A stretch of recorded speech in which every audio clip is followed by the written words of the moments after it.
You all seem to enjoy the first round of fusing different characters who share a voice actor, and I'd be lying if I said I didn't enjoy it too. It's probably one of my favorite ideas that I've had on this channel. And today, we're back with round 2. Only this time, we're going to be taking some of your suggestions. I went through the comments of the last video taking both voice actor and character suggestions that you have commented, and today, we're going to draw some of them. So without further ado, let's create some chaos!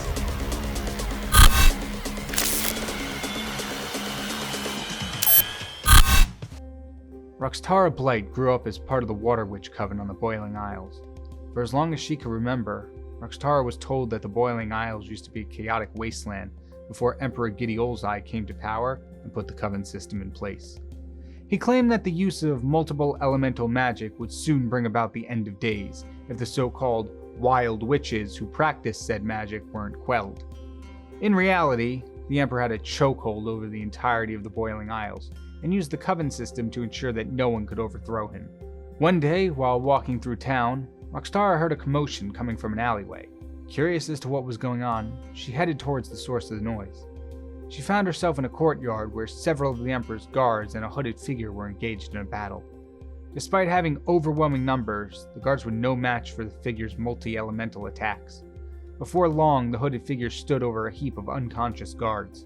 They removed their hood and Roxtara let out an audible gasp. Standing in front of her was Ramona Luzang, her ex-girlfriend, who had disappeared without explanation years ago.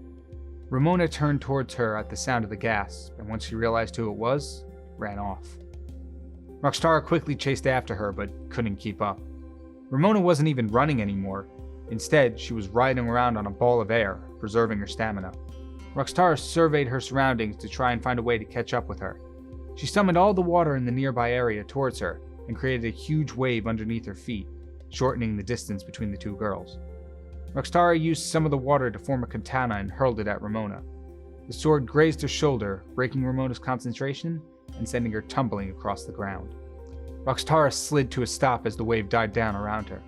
Being so close to someone she once loved sent her emotions into overdrive, overpowering her rational thinking. She grabbed Ramona by the shirt and screamed at her, demanding to know why she left and what she was doing attacking the Emperor's guards. Ramona avoided Roxtara's eyes as she spoke. She told Roxtara that when they were together, before either of them were part of a specific coven, she witnessed the Emperor's guards storming into a home and forcibly arresting wild witches. She tried to step in to help, but was shoved aside. In that moment, her fear and anger caused her to use multiple types of magic to attack one of the guards. As a result, she was arrested with the other wild witches. Ramona knew Roxtara wouldn't believe that she could be captured so easily, but she wasn't done explaining. She easily busted out of jail and went into hiding, honing her abilities to use all different types of magic simultaneously, until she was ready to take down Emperor Gideolzai. Roxtara let go and turned her back to Ramona. She'd spent so many years believing that Ramona just up and left, but in reality, she was captured and Roxtara wasn't there to help. Through her teary eyes, Roxtara turned back to look at Ramona and held out a hand to her, promising she wouldn't be alone in this fight anymore. It is so good to do another episode of these, especially since I think everything, at least all the designs in this episode, turned out better than the first round. And so for that, thank you all for the suggestions. This has been really cool. But overall, this one might be my favorite out of the three. This one had the best connections between all three of the characters, where like the abomination magic that Amity uses can be substituted for waterbending because they have roughly the same liquid properties in each of their respective shows. And then I could use that to form the katana that Roxy has. Then I can include all three of their attacks into one thing by using the water-based magic. I was really nervous about drawing the water though, because I don't believe I've done anything liquid on the channel. Like I haven't drawn any like water stuff yet. Like I've never drawn anything like this fluid and with it like wrapping around the body. But overall, I think it turned out really good. Even like the sword made out of water turned out so much better than I was expecting. I really like how the shading went with like the different globs of highlights and shadows that really make it feel like it's shimmering and stuff. And It's very faint, but I think it was a very nice extra touch that really brought the piece together, is I added water caustics, which are the little white lines that you see on like the walls that are like bouncing around in like indoor pools, to parts of the character that were the closest to the whole water bending things. It's subtle, but I think it really brings the piece together. I really like it so much. And let's take a final look at Amity Blight, Roxy Richter, and Katara, all voiced by Mae Whitman.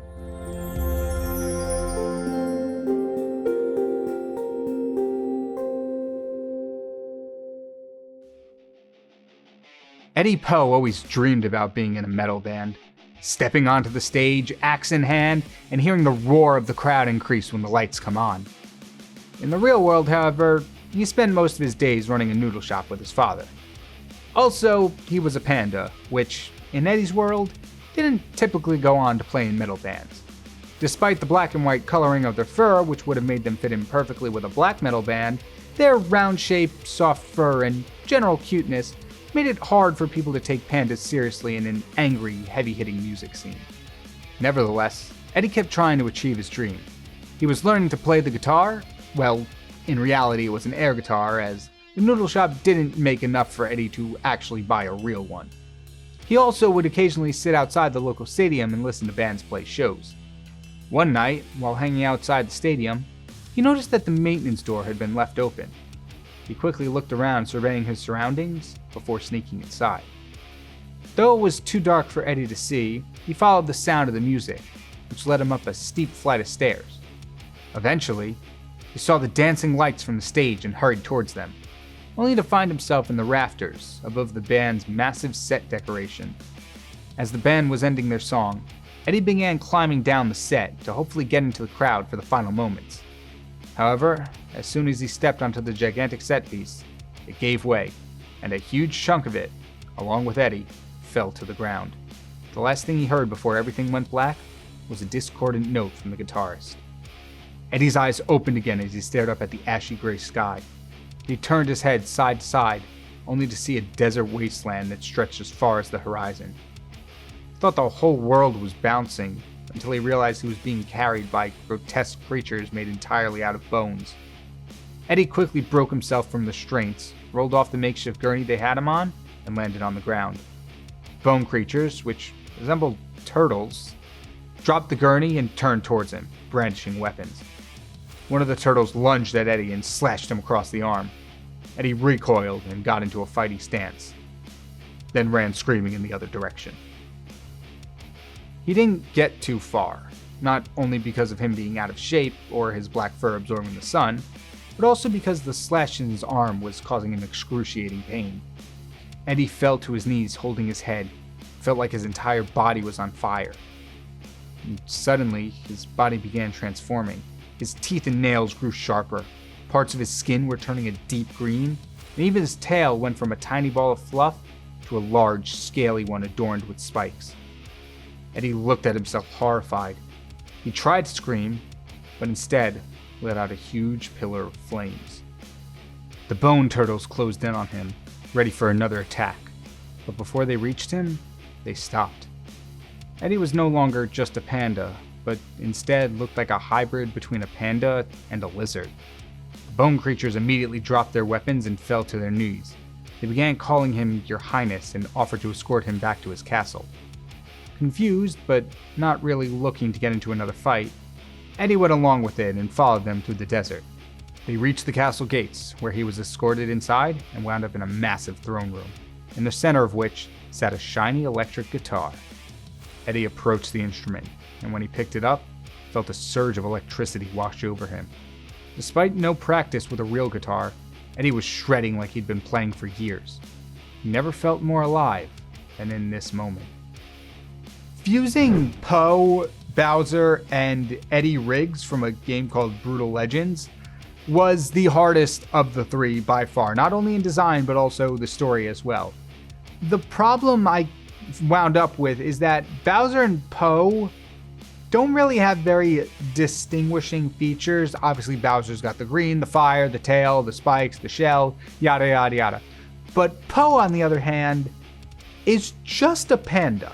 So there wasn't really much from a character's perspective that I could have done to add in Poe elements other than just normal panda things. I even went in at the end and fixed up the muzzle a little bit to make it more like Poe's, where it's rounder, rather than Bowser's, which has like 2 sections of that round up and meet in the middle. Another problem with the design is that the fire drowns out a lot of the colors, which is where Poe is mainly represented.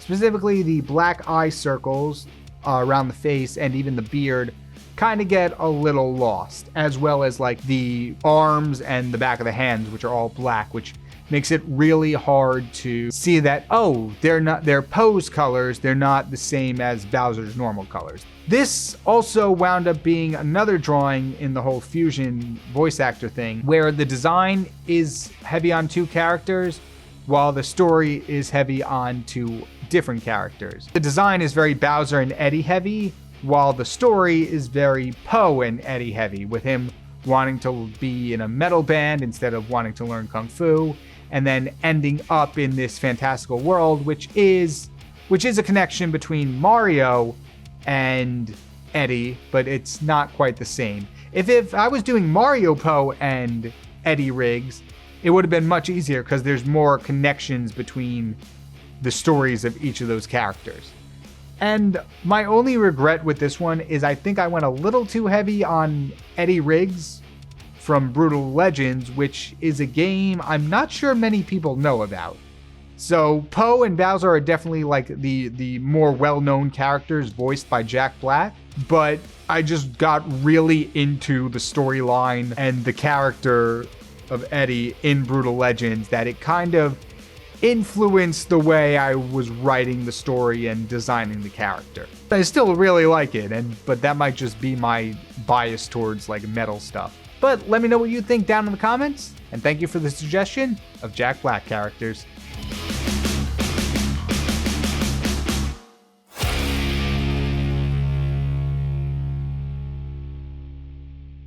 This was it, the final battle. For so long, Winnie Taz, better known as Shredder, had been trying to defeat the pesky ninja animals that stood in his way. The 4 of them had been trained in the art of ninjutsu ever since they were exposed to that ooze, and no matter how close Winnie came to his victory, they always found a way to best him. But this time, he came out on top. Not only was he able to severely weaken the ninjas, but managed to destroy Splinter Robin, the previous leader of the Toon Clan, and the animal's master. Years ago, Splinter Robin had been the leader of an elite group of ninjas referred to as the Toon Clan. He was honorable and led the clan well, much to Winnie's dismay. Winnie wanted to rule the clan himself, and intended to frame Splinter for a crime so that he may usurp the clan's current leader.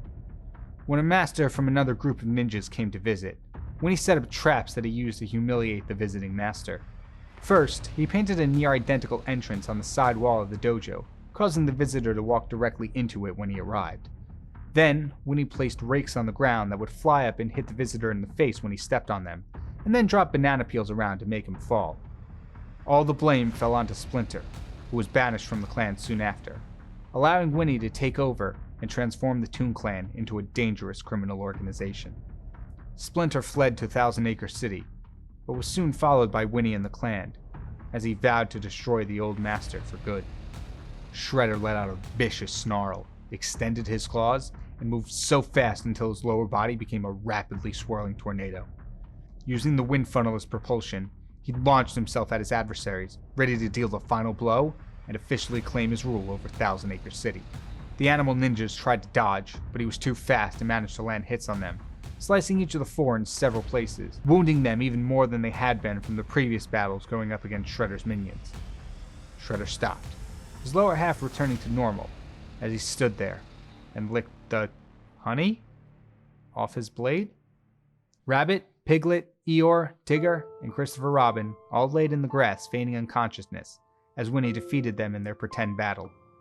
Winnie fell to the ground next to his friends, and together they laughed as the sun set on another imaginative adventure in the 100-Acre Woods.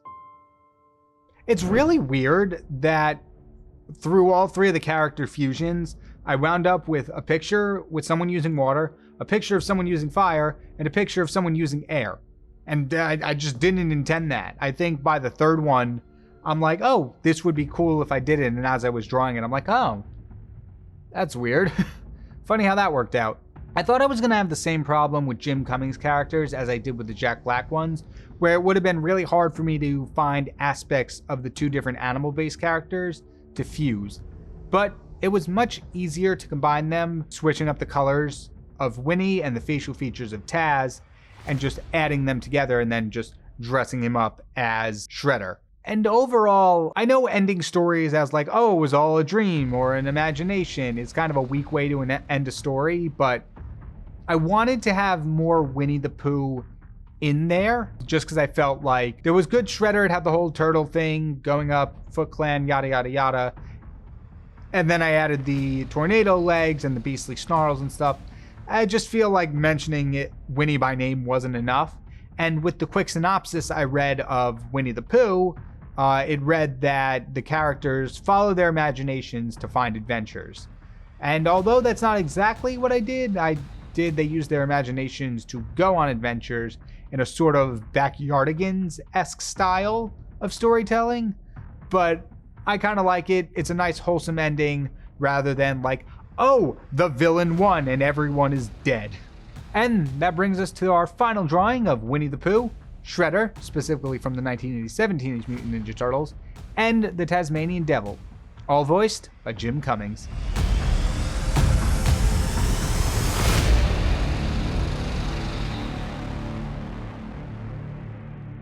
If you enjoyed this video and you haven't seen it already, I highly recommend the first episode in the series, where I combine characters voiced by Richard Stephen Horvitz, Elsie Lovelock, and Kellen Goff. And if you like these more unique ideas, then I highly recommend the r/boss fight redesign series, where I take different posts from the r/boss fight subreddit and redesign the characters a little bit. And feel free to leave more suggestions in the comments below.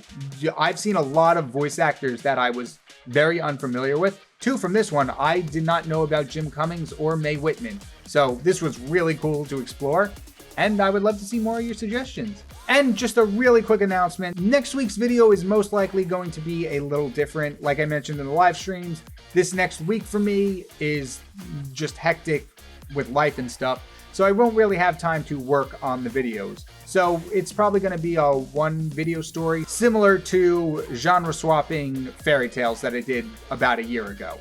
And that's all I've got for you today. If you enjoyed the video, feel free to hit the like and subscribe button. My name is KyngPin Creations, and I will see all you next time. Take care, everybody.